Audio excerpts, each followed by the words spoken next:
Hello everyone, Acharya Shri Mahapragya institute of excellence के online platform पे आपका स्वागत है। हमारी बीएससी बीएड फोर्थ ईयर की क्लास चल रही थी electronic spectra of transition metal complex.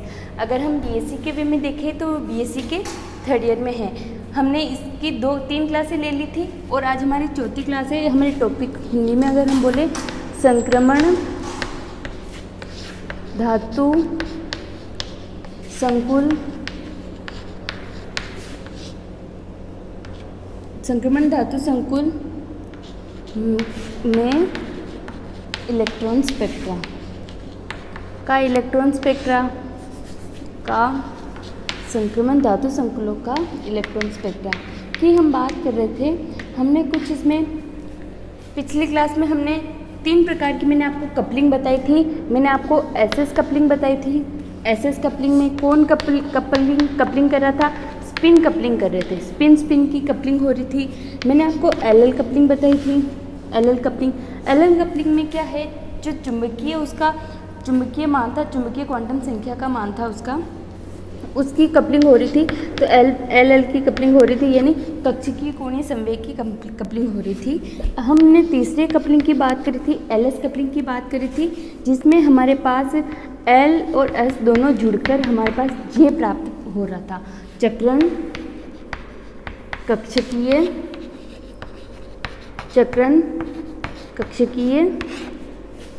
कोणीय संवेग, ये हमारे पास प्राप्त होता है। इन तीनों प्रकार की कपलिंग के बेस पे ही हम आगे जो है बढ़ेंगे।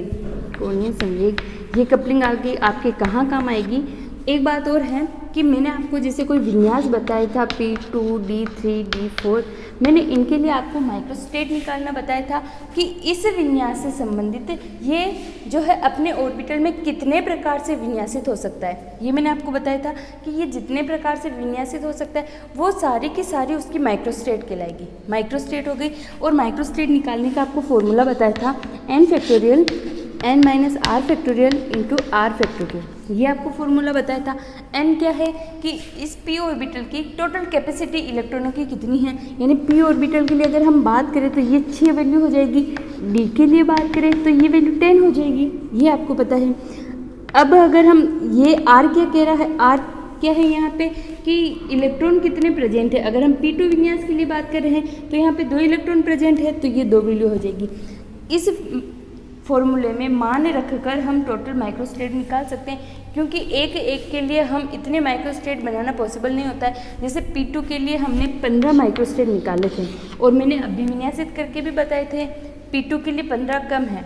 लेकिन अगर हम आगे D3 और D4 के लिए निकालेंगे तो इनके लिए बहुत सारे अभिविन्यास प्राप्त होंगे, जिनको हम बना के नहीं निकाल सकते क्योंकि बहुत ज़्यादा है। तो इस वाले फॉर्मूले से निकालकर हम पता लगा सकते हैं कि इसके टोटल कितने माइक्रोस्टेट हैं, कितने प्रकार से अभिविन्यासित हो सकेगा, वो उसकी सारी की सारी माइक्रोस्टेट कहलाएगी। अब इसके बाद आता है कि इतने सारे अभिविन्यास आपके प्राप्त हो रहे हैं। इतने सारे अभिविन्यासों में सबसे जो है निम्नतम ऊर्जा वाली अवस्था कौन सी होगी। निम्नतम ऊर्जा वाली अवस्था कौन सी होगी, आपको पता है जिसकी ऊर्जा कम होती है वही सबसे ज़्यादा स्थायी होता है, जिसकी ऊर्जा ज़्यादा होती है वो अस्थायी होता है। यानी सबसे निम्नतम ऊर्जा वाली अवस्था कौन सी होगी, तो हम उसको कैसे पता लगाएंगे। हम जो सबसे निम्नतम ऊर्जा वाली अवस्था होगी उसको हम कहते हैं स्पेक्ट्रोस्कोपिक ग्राउंड स्टेट। क्या कहते हैं? Spectroscopic ground state. Spectroscopic ground state हम कैसे निकालेंगे? स्पेक्ट्रोस्कोपिक ग्राउंड स्टेट निकालने के लिए हमारे पास एक है फॉर्मूला होता है स्पेक्ट्रोस्कोपिक ग्राउंड स्टेट निकालने के लिए कि सबसे निम्नतम ऊर्जा वाली अवस्था कौन सी थी, ये हम निकालेंगे। तो ग्राउंड स्टेट निकालने के लिए हमें एक ही होता है कि हम जैसे हमारे पास कोई P2 विन्यास है, अगर हम इसको हुंड के नियम के अनुसार भरें, इसके लिए जो वैल्यू आएगी वो हमारी स्पेक्ट्रोस्कोपिक ग्राउंड स्टेट के लिए वैल्यू आएगी। कि स्पेक्ट्रोस्कोपिक ग्राउंड स्टेट हमें कहेंगे किसे, जैसे आपने P2 को आप इतनी सारी आपके पास 15 व्यवस्था थी, लेकिन 15 व्यवस्था में से आपको ये वाली अरेंजमेंट लेनी है कि इसकी सबसे निम्नतम अवस्था होगी।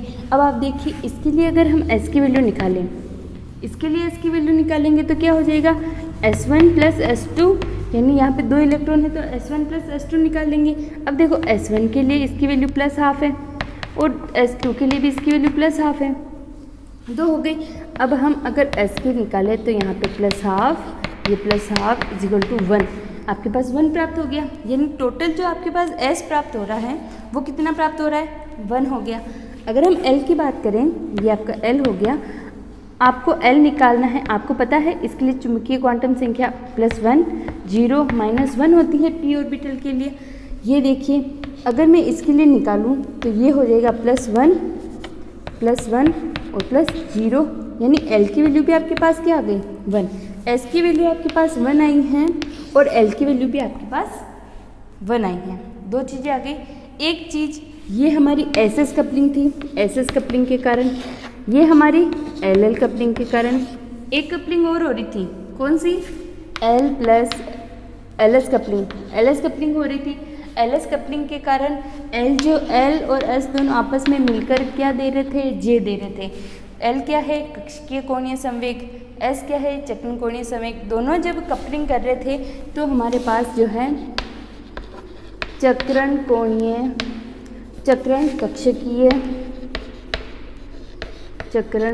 कक्षकीय कोणीय संवेग, चक्रण कक्षकीय कोणीय संवेग प्राप्त हो रहा था। ठीक है, J की वैल्यू प्राप्त हो रही थी। अब हम J की वैल्यू कैसे निकालेंगे, यहाँ तो ऐसे निकालेंगे। इसके लिए L की वैल्यू क्या आई है, 1 आई है, ये आप देखिए। और ये भी हम देखते हैं कि ये जो J के मान होते हैं वो S प्लस S से लगाकर L माइनस S तक होते हैं, L प्लस S से लगाकर L माइनस S तक होते हैं।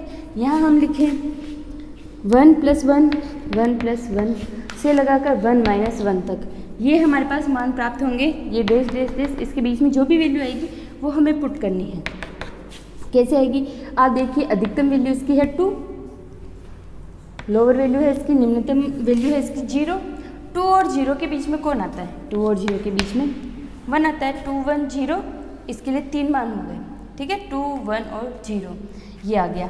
अब हम J का निम्नतम मान किसके लिए लेंगे और J का अधिकतम मान है किसके लिए लेंगे। 2 कंडीशन हो गई आपके पास, 2 कंडीशन हो गई तो यहाँ एक रूल है, हम नियम बना देते हैं कि एक तो आपके पास हाफ फिल्ड कोई अर्धपूरित कक्षक भरा हुआ है।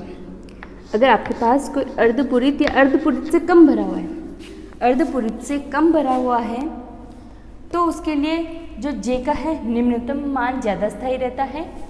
अगर कोई कक्षक हाफ फील्ड है, अर्धपूरित यानी आधे इलेक्ट्रॉनों से भरा हुआ है, 3 कक्षक है, उसके लिए J का अधिकतम मान स्थायी है।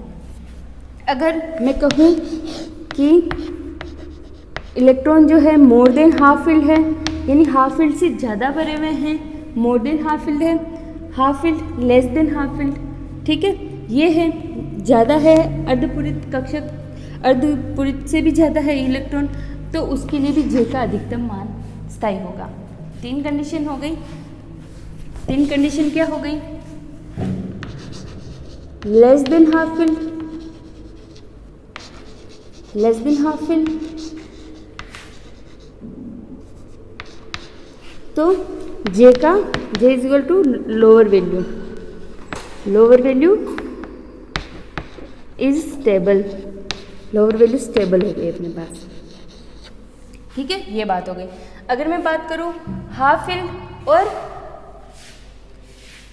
मोर देन हाफ फील्ड, यहाँ लिख देती हूँ मैं, बात करें हाफ फील्ड और मोर देन हाफ फील्ड,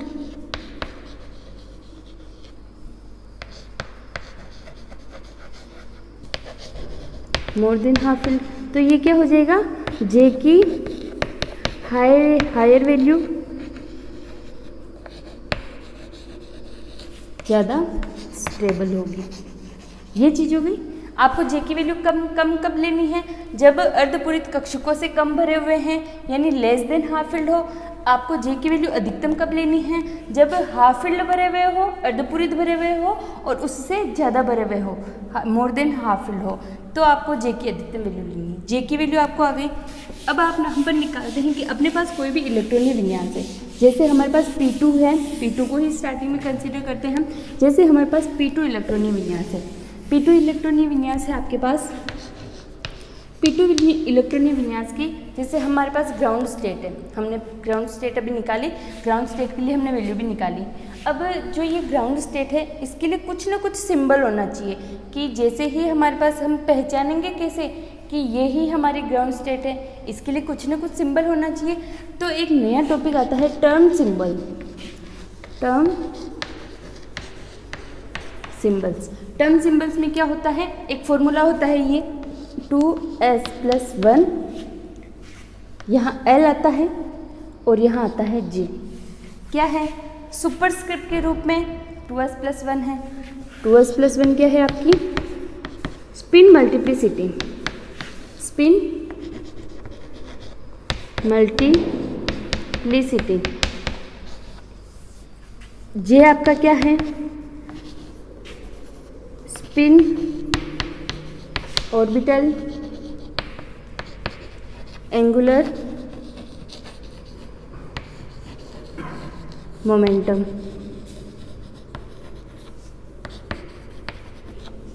ठीक है, ये आ गया स्पिन ऑर्बिटल एंगुलर मोमेंटम यानी चक्रण कक्षकीय कोणीय संवेग। ये आपका था J, जो हमने L और S करके निकाला था, ये है चक्रण कक्षीय कोणीय संवेग। ये है आपका स्पिन मल्टीप्लिसिटी। L क्या है, L की बात करते हैं। यहाँ पे L क्या है, L की अगर हम बात करें, L यहाँ पे है उपकोष। क्या है, उपकोष। अगर L की वैल्यू हमारे पास यहाँ 0 आती है तो हम यहाँ पे S उपकोष लिखेंगे, L की वैल्यू 1 आती है तो P उपकोष लिखेंगे, L की वैल्यू 2 आती है तो D लिखेंगे, F G H I N ऐसे ही चलता रहेगा। ठीक है ना, ऐसे ही आगे। ये आपके पास हो गया 2s+1 सुपरस्क्रिप्ट के रूप में है, बीच में आपके पास L है और J है जो ये सबस्क्रिप्ट के रूप में है, आपके पास ये नीचे है। ये आपके पास एक फॉर्मूला हो गया। ये फॉर्मूला टर्म सिंबल का फॉर्मूला है कि हमको किसी भी विन्यास के लिए अगर सिंबल्स निकालने हैं, टर्म सिंबल निकालना है, तो ये आपके पास एक फॉर्मूला हो गया 2s+1 स्पिन मल्टीप्लिसिटी। L जो है हमारे उपकोष को प्रदर्शित करेगा और J हमारा जो है चक्रण कक्षीय कोणीय संवेग है। J हम कैसे निकालेंगे, LS कपलिंग के द्वारा। ये चीज़ आ गई। अब मैं एक एग्जांपल लेके समझाती हूँ कि किसी के लिए भी हम कैसे निकाल सकते हैं। अगर मैं P2 विन्यास में लेके इस बार D2 विन्यास लूँ तो ये आप लो D2 विन्यास, या फिर आप D1 विन्यास के लिए बात करें पहले D1 विन्यास। ये देखिए D1 विन्यास जैसे 2 3 4 5 है आपके पास d ऑर्बिटल। ये आप इसमें एक इलेक्ट्रॉन भर लीजिए। D1 विन्यास है, एक इलेक्ट्रॉन आपने भर लिया। सबसे पहले आप क्या निकालेंगे, S निकालेंगे। S निकालेंगे, S कैसे निकालते हैं, स्पिन कपलिंग के द्वारा, SS कपलिंग के द्वारा। लेकिन यहाँ पे केवल एक इलेक्ट्रॉन है तो एक इलेक्ट्रॉन के लिए क्या कपलिंग होगी, कोई कपलिंग नहीं होगी, तो इसके लिए +½ मान आ जाएगा। ये आपके पास ½ मान आ गया। अगर मैं बात करूँ L की बात करूँ तो यहाँ L क्या हो जाएगा, आपको पता है D के लिए +2 +1 0 -1 -2 ये मान होता है। आपके पास जो इलेक्ट्रॉन उपस्थित है इस वाले ऑर्बिटल में उपस्थित है, तो ये आप देखिए यहाँ जो है इसका मान 2 आ जाएगा। 2 आ गया आपके पास। 2 मान आने के बाद आप यहाँ J निकालोगे। क्या निकालोगे, J निकालोगे, यानी S और L की कपलिंग करवाओगे, यानी 2 +½ से लगाकर 2 -½ तक। ये आ गया। 2 +½ क्या हो जाएगा, 5/2 हो जाएगा। 5/2 हो जाएगा। ये कितना हो जाएगा, 3/2 हो जाएगा। ये वैल्यू आ गई। चलो ठीक है, 5/2 3/2 दो वैल्यू आ गई। अब हम इन डेटा के बेस पे, ये हमारे पास कुछ इन्फॉर्मेशन दे रखी, वैल्यू दे रखी, इनके बेस पे हम इसमें मान रखेंगे कि D1 जो इलेक्ट्रॉनिक विन्यास है, D1 आपके पास इलेक्ट्रॉनिक विन्यास है, इसके लिए इसका सिंबल क्या होगा, टर्म सिंबल क्या होगा। आप देखिए 2s+1 2s+1 2s+1 यानी 2 × S की वैल्यू आपके पास क्या है, ½ है। ये ½ यहाँ आप लिख दीजिए और +1 कर दीजिए। ये हो गया, 2 से 2 कैंसिल और ये 1 और 1 2 हो गया। एस, यहाँ पे 2s प्लस की वैल्यू टोटल कितनी आ गई, 2 आ गई। अगर हम बात करें एल यहाँ पे क्या हो जाएगा, एल यहाँ पे 2 है, जब एल 2 होता है तो आपको पता है डी होता है, ये देखिए ऊपर लिखना है 2, एल की वैल्यू डी आ रही है, कैपिटल डी लिखना है यहाँ पे, टर्म सिंबल के लिए कैपिटल यूज में लेते हैं। अगर हम जे की बात करें, लेस देन हाफ फिल्ड है, अर्धपूरित से कम भरा हुआ है, कम भरा हुआ है, तो इसकी जो सबसे निम्नतम वैल्यू होगी एल माइनस एस की जो वैल्यू होगी वो स्टेबल होगी, तो यहाँ पे 3/2 आ जाएगा, जे का मान आ जाएगा 3/2। ये आ गया आपके पास, ये चीज़ आ गई। अगर मैं आगे बात करूँ, टर्म सिंबल आ गया, 2 है जो इसकी स्पिन मल्टीप्लिसिटी है, 2s + 1 है, एल इसके उपकोष का मान है और ये हमारे पास जे वैल्यू है, ठीक है, ये चीज़ आ गई। अगर मैं एक एग्जांपल और लूँ, एक एग्जांपल देखिए आप, अगर मैं एक एग्जांपल और लूँ, अगर हम P2 विन्यास लेते हैं, P2 विन्यास ही लेते हैं, P2 विन्यास के लिए आपको पता है 2 इलेक्ट्रॉन भरे हुए हैं, इसके लिए जब हम S की वैल्यू निकालेंगे तो +½ इसके लिए भी +½ हो गई, यानी +½ +½ दोनों को जोड़ लीजिए आप, आपके पास एक आ जाएगा। अगर मैं यहाँ पे L की बात करूँ, यानी L1 + L2 हमको निकालना है, देखो +1 0 -1 ये वैल्यू होती है, +1 और 0 कितने हो जाएंगे, +1 + 0, यानी आपके पास ये भी 1 प्राप्त हो गया, दोनों 1 और 1 प्राप्त हो गए। अगर मैं यहाँ पे J की वैल्यू की बात करूँ, पहले आपको तीनों वैल्यू निकाल लेनी है, S क्या है, L क्या है और J क्या है। J की बात करें तो L + S से लगाकर L - S तक वैल्यू आएगी, L + S 1 + 1 से लगाकर 1 - 1 तक, 2 से लगाकर 0 तक, यानी बीच में 1 भी आ जाएगा, ठीक है, 2 1 0 मान आ गया आपके पास। अब हम अगर फॉर्मूला निकालें, 2s + 1 हमारे क्या हो जाएगा, 2s + 1, यानी 2 × s की वैल्यू आपके पास क्या है, s की वैल्यू आपके पास 1 है, तो आप यहाँ 1 रख दीजिए, +1, 2 + 1 = 3, 3 वैल्यू आपको प्राप्त हो रही है, यानी ट्रिपलेट प्राप्त हो रहा है। जब आपको 2 प्राप्त हुआ था डबलेट था, 1 प्राप्त अगर होगा तो वो सिंगलेट होगा, सिंगलेट डबलेट ट्रिपलेट क्वार्टेट अगर 4 प्राप्त होता है, ये आपके पास 3 प्राप्त हो गया। ये देखिए आप 3 ऊपर लिख दिया हमने। अब हमको क्या देखना है, L देखना है।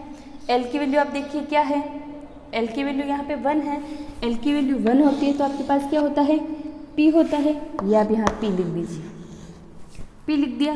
अब हम J की वैल्यू की बात करेंगे। J की वैल्यू हमारे पास 3 वैल्यू है, लेस देन हाफ फिल्ड है, अर्धपूरित से कम भरा हुआ है, कम भरा हुआ है अर्धपूरित से, मतलब हमको J की जो है निम्नतम वैल्यू लेनी है, ये हो गया यहाँ पे 0। जो ये P2 विन्यास है उसके लिए आपके पास टर्म सिंबल क्या हो गया, 3P0। एक एग्जाम्पल और लेते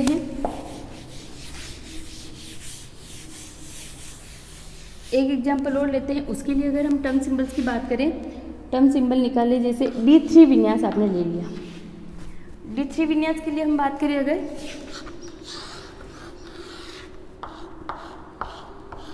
वन टू थ्री, ये आपके पास D3 विन्यास है।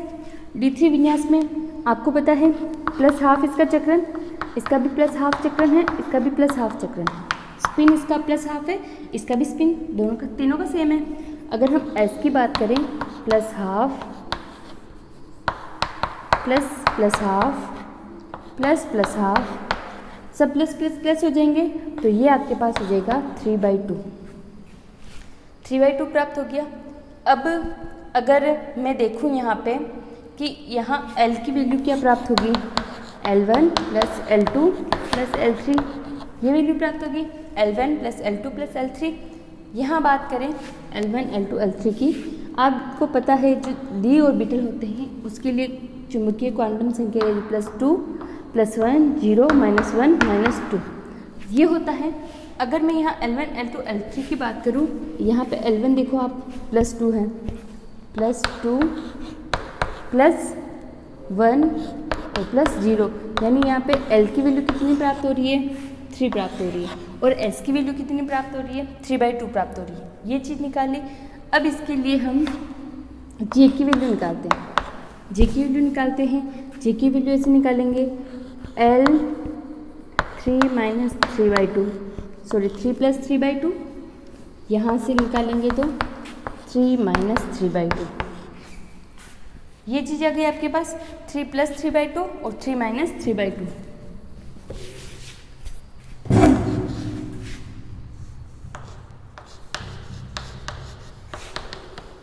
3 माइनस 3/2, इसको आप कॉमन लीजिए।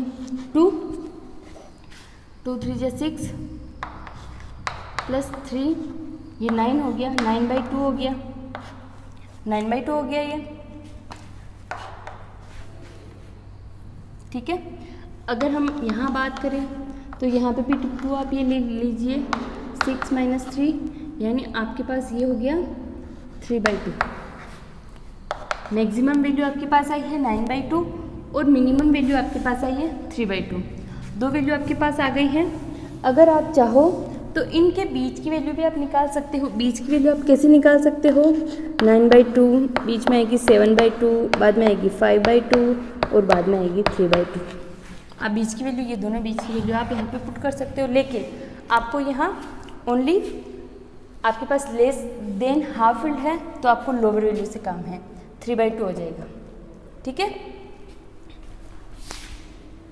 अब मैं यहाँ पे टर्म सिंबल निकालती हूँ। यहाँ पे आप देखिए 2s + 1, 2s + 1 आपका फॉर्मूला है, आपकी मल्टीप्लिसिटी है। s की वैल्यू आपके पास कितनी प्राप्त हुई थी? 3/2, 3/2 + 1, यहाँ से 2 से 2 कैंसिल, यहाँ पे आ गया 4 आ गया, यानी यहाँ पे आपके पास क्वाड्रेट प्राप्त हो रहा है, क्वाड्रेट प्राप्त हो रहा है, ये क्वाड्रेट प्राप्त हो गया, यानी 4 आपको यहाँ ऊपर लिखना है। अगर l की बात करें, l आपके पास कितना प्राप्त हो रहा था? 3 प्राप्त हो रहा था। l की वैल्यू 3 होती है तब ये f होता है, ये आप यहाँ f लिख दीजिए। j की बात करें तो ये लेस देन हाफ फील्ड है, लेस देन हाफ फील्ड है तो इसके लिए 3/2 ज़्यादा स्टेबल होगा, तो ये हो गया 3/2, ये इसके लिए टर्म सिंबल हो गया, ये इसके लिए टर्म सिंबल हो गया। अगर हम एक एग्जाम्पल और एक्सप्लेन करें, एक एग्जाम्पल और लें, आप यहाँ कोई भी विन्यास ले लीजिए, जैसे मैंने आपके लिए P3 यहाँ पे विन्यास को ले लिया, P3, या फिर आप D5 ले लीजिए,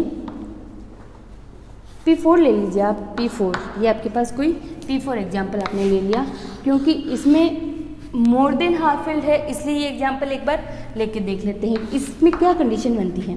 1, 2, 3 और 4 इलेक्ट्रॉन है आपके पास, ये 4 इलेक्ट्रॉन हो गए। अगर हम इसके लिए S की बात करें, S की बात करें, आप यहाँ देखिए इसका प्लस हाफ होगा तो दूसरे वाले का क्या हो जाएगा? माइनस हाफ, ये होगा, क्योंकि एक ही ऑर्बिटल में 2 इलेक्ट्रॉन रहेंगे लेकिन उनका चक्रण विपरीत होना चाहिए, तो इस एक के लिए प्लस हाफ और दूसरे के लिए माइनस हाफ, यानी ये जो है स्पिन, ये तो कपलिंग नहीं करेंगे, ये तो कैंसिल हो गया। आगे बात करें, इसके लिए प्लस हाफ है, इसके लिए प्लस हाफ है, ठीक है, तो हमारा S क्या प्राप्त होगा? प्लस हाफ प्लस हाफ, ये आपके पास टोटल कितना प्राप्त हो गया? 1 प्राप्त हो गया, ये ठीक है। अगर हम L की यहाँ बात करें, L की बात करें तो यहाँ L1 + L2 + L3 हम निकालेंगे। L1 हमारे पास क्या हो जाएगा? आप देखिए P ऑर्बिटल के लिए यहाँ +1 0 और -1 होता है, यहाँ 2 इलेक्ट्रॉन हैं इसलिए +1 2 बार आ जाएगा। और यहाँ पे अगर हम L2 की बात करें, इसके लिए 0 मान है, ये 0 आप रख दीजिए। और L3 के लिए बात करें तो यहाँ पे देखिए आप -1 मान है, ये आपने -1 रख दिया, +1 से ये -1 तो कैंसिल हो गया। आपके पास टोटल L कितना बचा? एक ही तो बचा, 1, ओनली 1। अब आगे हम बात करें J वैल्यू की बात करें, J आपके पास क्या होगा? L + S होगा। J क्या होगा? L + S। आपके पास S भी 1 है, L भी आपके पास 1 है, तो ये क्या हो जाएगा?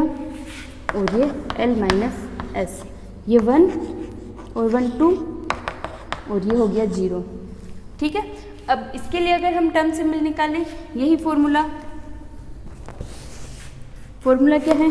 2s + 1, इसकी स्पिन मल्टीप्लिसिटी निकालेंगे पहले। 2 × S, यहाँ पे आपके पास क्या आ रहा है? 1 आ रहा है, 1 + 1, यानी ये 3 आपके पास ट्रिपलेट प्राप्त हो गया, ट्रिपलेट प्राप्त हो गया। अब हम यहाँ लिखे 3, L क्या है यहाँ पे? एल आपके पास, एल भी आपके पास 1 ही प्राप्त हो रहा है, एल भी आपके पास 1 ही प्राप्त हो रहा है। एल 1 था तो आपके पास पी आ जाएगा, ये लिखिए पी लिख लीजिए। अगर जे की बात करें, मोर देन हाफ फिल्ड है, अर्धपूरित से ज़्यादा भरा हुआ है, अर्धपूरित से ज़्यादा भरा हुआ है, 4 कक्षक है, 4 इलेक्ट्रॉन है, यानी अर्धपूरित से ज़्यादा भरा हुआ है, तो आपके लिए L+S यानी 2 जो है आपको यहाँ ये ज़्यादा मिल रही है। ये इसकी स्पेक्ट्रोस्कोपिक ग्राउंड स्टेट होगी, ये इसके लिए टर्म सिंबल होगा, यही होगा। ठीक है, कुछ एग्जाम्पल आप और सोल्व करिएगा, जैसे आप D5 विन्यास के लिए, D6 विन्यास के लिए, या फिर F2 विन्यास के लिए, इस तरीके से आप एग्जाम्पल लेके और आप इनके टर्म सिंबल निकालने की कोशिश करिएगा। आप इनकी प्रैक्टिस करेंगे, जिससे आपको पहले S की वैल्यू, L की वैल्यू, J की वैल्यू आपको निकालनी है, फिर इस वाले फॉर्मूले में आपको मान रखना है। ऐसे आप टर्म सिंबल निकाल सकते हैं। टर्म सिंबल का क्वेश्चन एग्जाम में आता है कि डायरेक्ट आपको कोई विन्यास देके आपको टर्म सिंबल निकालना पड़ता है, तो आप इस तरीके से आप टर्म सिंबल निकाल सकते हैं। आज की क्लास के लिए इतना ही। Thank you.